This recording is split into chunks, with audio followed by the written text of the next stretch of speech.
朱兒哥啊，我最近收咗間400零尺嘅公屋啊，個裝修公司直接俾咗張圖紙俾我喎。我睇下。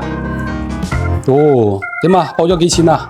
佢口頭上大概話50零萬左右啦，但係我超晒預算喎。哦，咁你唔一定要全部做晒噶嘛，你可以根據翻你自己嘅實用需求同埋你個預算去進行啊嘛。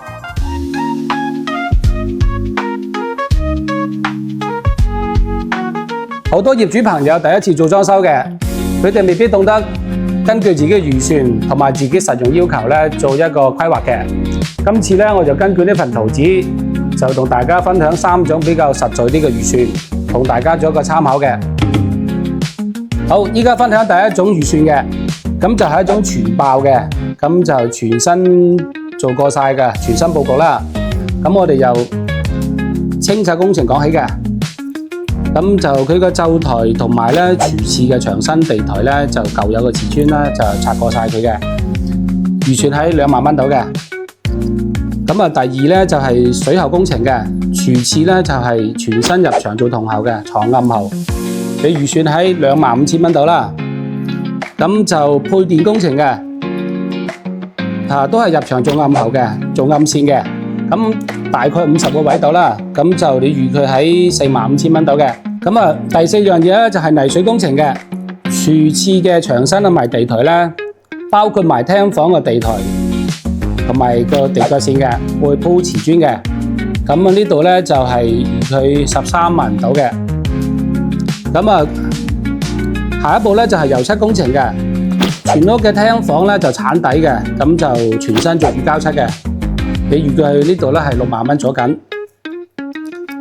咁就櫥櫃洗手櫃嘅，咁就櫥櫃咧就一組 L 型嘅，煮食爐嗰邊，咁啊洗衣機就有一組櫃嘅，咁另外咧就廁所咧就有一組洗手櫃啦，合共3組嘅，咁啊預算喺48000蚊度啦，咁啊喺門嗰度啦，嗱你圖紙呢度咧就係2透 PD 門嘅，咁啊房門咧就做2透木門嘅。咁啊，合共咧就係4透門啦，咁預佢喺18000蚊度啦。咁啊，主人房嘅家私嘅，咁就會新做2組間牆嘅，即係衣櫃嘅，做牆身嘅間隔啦。咁就預算喺32000蚊嘅。咁跟住咧就喺嗰個主房裏邊咧有張5桌嘅睡床嘅，同埋咧就係一個床頭櫃仔啦，咁啊預計喺1萬蚊度嘅。咁去到咧就係睡房呢一 part 嘅，咁啊客廳嗰度嘅電視地櫃咧，連埋你嗰個咧就係睡房個主題，即係嗰個板牆嘅一組嘅，咁啊成套嘢咧就係16000蚊度啦。咁睡房裏邊咧就有一張丁字嘅上下睡床嘅。咁就合共2張床加埋咧就係15000蚊嘅。床尾嗰度咧有一組衣櫃嘅，咁呢組衣櫃咧預佢就1萬蚊度嘅，係啦，大概就係個報價咁樣。咁我計一計先吓，整體預算話咧就喺429000蚊度嘅，咁你係預佢43萬度啦。咁啊呢個預算咧就係一個全爆，全新搞過晒噶啦。第2種就係有預算，但係又唔係好充足嘅情況。咁我哋要取捨某啲項目啦，咁啊集中做喺功能上嘅嘢嘅，咁即係家私會做多啲嘅。咁我哋第一樣嘢咧就係清拆工程嘅。咁啊廚房個石屎灶台咧，我哋會拆咗佢嘅，咁啊保留翻就舊有嘅瓷磚嘅。咁啊呢度預算3000蚊度啦。咁啊水喉工程嘅，咁啊保留翻明喉嘅，咁都呢度就唔會再做噶啦。咁就配電工程嘅，咁就係走明線嘅，咁大概咧就係做20個位度啦。呢度預算係16000蚊度嘅。咁啊到泥水工程嘅，我哋就係取捨喺呢度啦。咁啊廚房、廁所啦，同埋廳房嘅，我哋咧就都唔會再鋪瓷磚噶啦。咁我哋咧就集中將廳房個地下咧就鋪石塑板嘅。呢度個預算咧，你預計喺1萬蚊度嘅。咁啊油漆工程嘅，咁啊全屋嘅廳房就係翻油乳膠漆嘅，翻油 OK 噶啦，預算係18000蚊嘅。咁啊櫥櫃同埋洗手櫃嘅，廚房個煮食爐嗰邊啦有一組嘅，咁另外咧就係洗衣機嗰邊有一組櫃嘅，咁啊廁所有一組洗手櫃嘅，咁合共3組，預計都係48000蚊嘅。咁啊門嗰度咧就係廚廁咧就係有2套 PD 門嘅，咁就房咧就做2套木門嘅，咁啊預算都係18,000蚊嘅。咁啊喺主房個家私嗰度啦，主房個衣櫃咧就係做嗰個牆身間隔嘅，2組衣櫃內外見光嘅，貴少少啦，喺32,000蚊嘅。咁啊主房有5尺嘅睡床1張，加埋一個床頭櫃仔嘅，係1萬蚊嘅。咁啊睡房個衣櫃嘅，客廳個電視地櫃連埋咧就睡房個主題板牆嘅，咁呢度成組嘢嘅，咁啊預計16,000蚊到啦。咁啊睡房有一張4尺嘅丁字床嘅，上下睡床加埋2張嘅，喺16,000蚊嘅。咁咧就係睡房床尾有一組衣櫃嘅，咁啊預計1萬蚊到啦。咁就 total 咧計一計先嚇。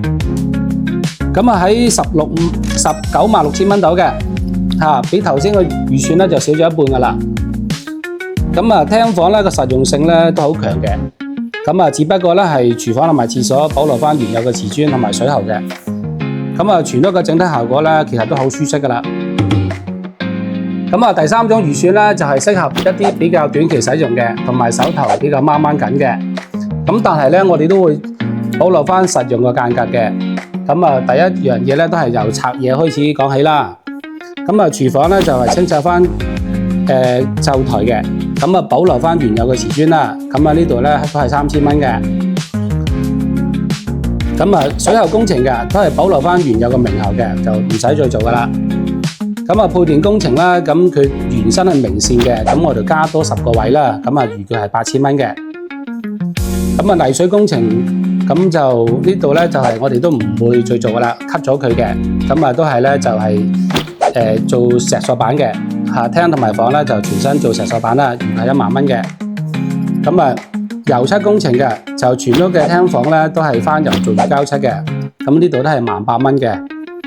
咁啊廚櫃同埋洗手櫃嘅，咁廚房咧喺主食爐嗰邊咧一個 L 型廚櫃嘅，咁我哋會做翻嘅。同埋咧就係廁所咧洗手櫃嘅，咁啊2組嘅，係38,000蚊嘅。就門咧就係廚廁嘅原有嘅木門咧，我哋保留翻佢啦。咁啊新做翻就房門2套嘅，咁啊呢度預計1萬蚊啦。咁啊另外咧就係嗰個主房嘅家私嗰度嘅，咁啊衣櫃咧就係做嗰個牆身間隔嘅，咁係2組嘅。咁啊呢度咧係32,000蚊嘅。咁啊到睡房嘅家私嘅，客廳嘅電視地櫃，咁啊連埋睡房嘅主題嗰個板間牆一組嘅，呢度係16,000蚊嘅。咁啊其他嘅家私嘅話咧，可以買一啲件頭嘅家私嘅。咁啊大概呢度嘅報價係咁樣嘅，等我 total 計一計先。哇！先至135000蚊啫喎，就可以搞掂全屋嘅裝修咯喎。比頭先嘅預算咧又少咗1/3啦。呢個方案咧，廚廁嘅櫃體咧係全新再做嘅，保留翻個實用性嘅。廳房嘅牆身咧都係用翻衣櫃做間隔嘅。咁咧就其他嘅家私咧就係喺出邊買啦。咁啊大大降低咗工程嘅預算嘅。其實大部分嘅預算咧都會花咗喺廚房同埋廁所嗰度嘅。